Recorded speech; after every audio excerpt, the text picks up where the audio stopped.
स्वामी, हा प्रपंच कोणत्या प्रकाशाने भासमान होतो? दुपारी सूर्याने, रात्री दिवा नक्षत्र चंद्राने भासमान होतो. परंतु हे कशाने भासमान होते ते तुम्ही सांगू शकाल? सांगतो.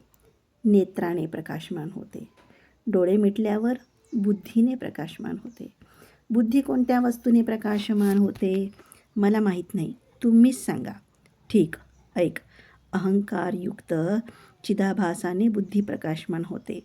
तो चिदाभास समाधीमध्ये लय झाल्यावर आत्मा एकच राहतो.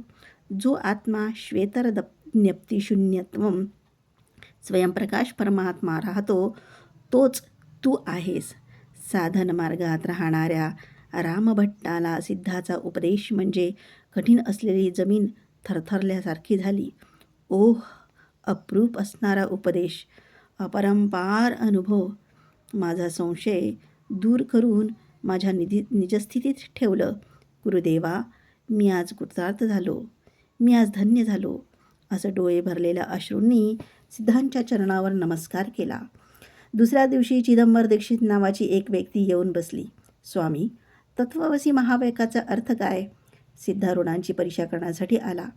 वादात हरवायचं, परिहास्य करून जायचं, हा त्याचा उद्देश होता. खूप ग्रंथ वाचलेला पंडित पण साधक नाही.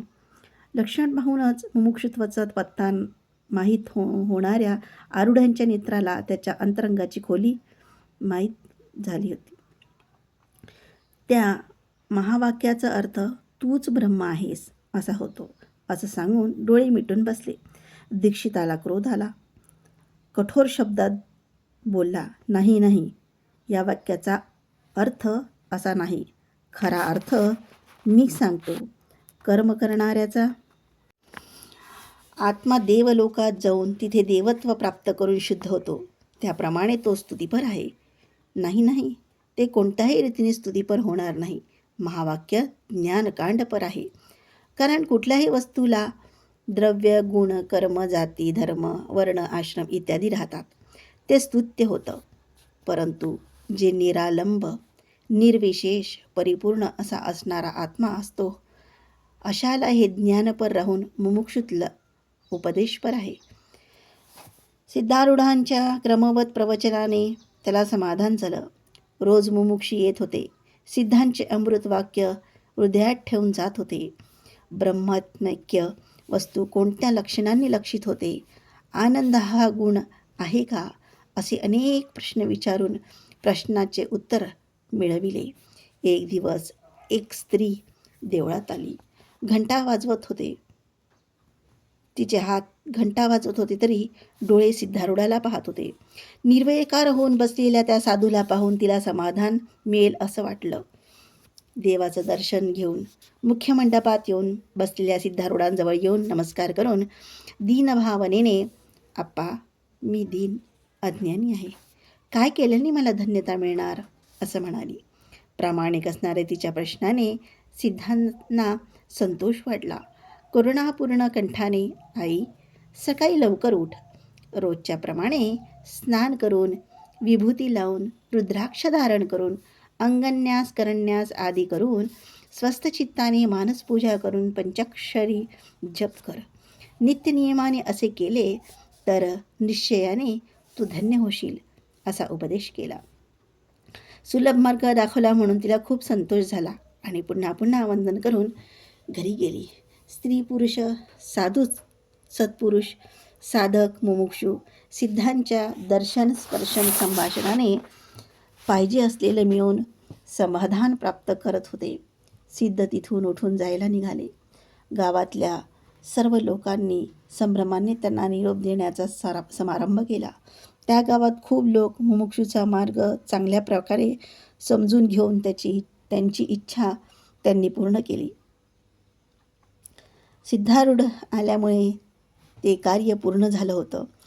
छोटा नारायणाचं दर्शन घेऊन ठसकरा मस्करा स्थान पाहून तिरुवटारामध्ये कृष्णमूर्ती, पद्मनाभपुरात अनंतशाहीला नमस्कार केला. त्या देवालयाच्या एका बाजूला ब्राह्मणांचं भोजन चाललं होतं. सिद्ध आमंत्रित अतिथीसारखं धडाधड जाऊन त्या ब्राह्मणांच्या पंक्तीत बसले. एकीकडे 4 ब्राह्मण उभे राहून बोलले. बाकीच्यांनी तिकडे पाहिले आणि म्हणाले, ब्राह्मणांच्या पंक्तीत शूद्र. त्यातील एकाने क्रोधाने, ए शूद्रा, ब्राह्मणांच्या पंक्तीत बसलास का? किती धैर्य तुला? अशी गर्जना केली. सिद्ध भोजनाला टाकलेल्या केळीचं पान पुसत स्थिर आणि शांत ध्वनीत, तुमच्यात कोणाला ब्रह्मचिन्ह दिसत नाही म्हणूनच, असं म्हणताच मध्येच तोंड घालून विचारले, ठीक, तूच खरा ब्राह्मण आहेस ना? ए खुळ्या, तुझी शिखा सूत्र दाखव, पाहून धन्य होतो. त्या ब्राह्मणाने व्यंगाने हात तोंड वाकडं करत विचारल्यावर सिद्धांनी शांतीने उत्तर दिले, अशीक अयज्ञोपवित यती यादृच्छिको भवेत. म्हणजे शिखा यज्ञोपवित नाही तर यती इच्छारहित व्हायला पाहिजे, असं श्रुती भगवतीने सांगितलं आहे. अरे मूर्खा, यतिछिन्न असणारे दंडादी तरी दाखव, पाहू दे. ज्ञानच आमचा दंड आहे, समता कंथा आहे, भिक्षा वैराग्यच भस्म आहे आणि तत्वविवेचन आमचं कमंडलू आहे. अनुभवरूपी समुद्राच्या आतून आलेले ते शब्द ऐकून ज्योतिर्लिंगाचे दर्शनाने त्या ब्राह्मणाला प्रकाश दिसला. अर्धा खोळ्यासारखा दिसतो तरी ज्ञानाने भरलेल्या घटासारखा आहे. हाच खरा ब्रह्मज्ञानी. वैश्वानर रूपात आलेला एवढाच नसून ब्रह्मज्ञानात कोणताही भेद न ठेवता भोजन दिलं तर गृहस्थाला सर्व कामाप्ती होते. अशी पुढे चर्चा करून सिद्धांना भोजन देऊन निरोप दिला. तिथून पुढे जनार्दन क्षेत्राला जाऊन पर्वताग्रामध्ये स्वामींची आचमन मुद्रा पाहून ज्ञानीला सर्व जगत क्षुल्लक प्राय असं म्हणून तिथून उडुपी क्षेत्राला आले. हे तनू ब्रह्मरूपी क्षेत्राने सर्व क्षेत्रात व्यापलेले आहे. सृष्टीच्या सर्व लोकांना आकर्षण करते म्हणून याला कृष्ण असं नाव आहे. अशी भावना करून त्या भावसमाधीतच काही वेळ विश्रांती घेऊन उठून पुढे चालू लागले. धर्मस्थळाच्या श्री मंजुनाथाचं दर्शन घेतलं. तुझ्या रुद्राधिकाराच्या वज्रमुष्टीत इथे धर्म भद्ररूपाने आहे. मनोहकर भयंकर भूतनाथाच्या समोर उद्गार काढून सिद्ध संचार करत खूप दिवसानंतर गोकर्णाला आले. वाळूच्या राशीवर बसले. क्षण गेले तरी न थांबता त्या समुद्रात तरंग येतात, सागराकाठी जातात. असं सृष्टीच्या हृदयस्पंदनासोबत मंत्रजप एक झालं होतं. जणू काही अंथरूण पांघरूणच झालं होतं असं वाटल्यावर सिद्धांचं मन रोमांचित झालं. मोठ्याचे भावच तसे ना. भरलेलं मडकं कधी सांडत नाही. समुद्र मर्यादा सोडत नाही. म्हणूनच नाही का हा समुद्र राजा अपार जलराशीने भरला तरी गावात जाऊन पाहिजे तसं वर्तन करत नाही. परंतु लहान ओढ्याला पावसाचं पाणी जास्त आलं तर गावच प्रवाहात वाहून नेते. अल्पाचा अहंकार केव्हाही अपायकारी. आकाशातून उतरून समुद्राचं पाणी होऊन जायला आलेल्या ढगांसारखी भ्रांती वाटणारं ते तरंग रुद्र तांडव नृत्याच्या संभ्रमात देहभान हरपून सिद्धांनी कोटीतीर्थात जलार्पण केलं. महात्म्याचं पादोदक मिळवलेलं ते कोटीतीर्थ युगायुगाला जनमनाला पुरेल तेवढा अनुग्रह सामर्थ्य संग्रह केला. महाबळेश्वराचं दर्शन केलं. त्याचा सूक्ष्मदृष्टीला आत्मलिंगाचा महाप्रकाश दिसला. हात जोडले. गो म्हणजे इंद्रियगणांसोबत श्रेष्ठ असणारे कर्ण तत्वमसी महावाक्य श्रवण करायला अधिकारी आहे. तसंच हे गोकर्णही मुमुक्षूच्या श्रवणाला एकच स्थान आहे असा विचार करत बाहेर आले. थोड्या दूरवर एक साधू दृष्टीस पडला.